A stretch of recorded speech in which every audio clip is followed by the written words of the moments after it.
हमारे देश की काली सच्चाई यह है कि जितने भी हमारे देश की पार्टियां हैं, जितने भी सुप्रीम लीडर्स हैं, जितने भी सीएम, एमपीज और पीएम हैं हमारे देश के, इवन राष्ट्रपति भी, सभी का सम्मान तो जरूर है, परंतु वह कभी भी हमारे देश की गरीबी दूर नहीं कर सकते।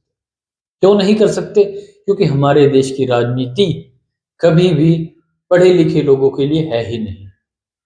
वो अनपढ़ लोगों के लिए, गुंडे, डकैत, चोर, बलात्कारी। आपको लग तो रहा होगा कि मैं कितनी गलत बात कर रहा हूं। आप इतिहास उठाकर देख लीजिए कि हमारे देश के जितने भी मंत्री हैं 50% से ज्यादा करप्ट हैं।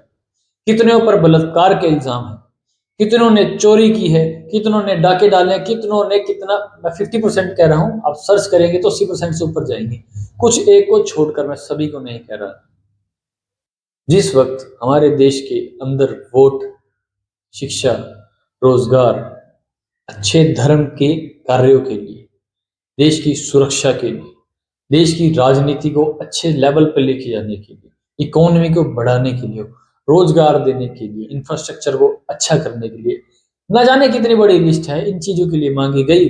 और हमारे जैसे नौजवान जो देश का भविष्य है, इस चीज को पूछने लगे, सवाल करने लगे सरकारों से, तब जाकर कहीं हमारे देश की ग्रोथ होगी। अगर आप मीडिया के सुने हुए बातों से या हमारे देश के राजनेताओं के मुंह से सुनी बातों पर गौर कर लेते हैं, तो शायद आप पढ़े लिखे अनपढ़ हैं।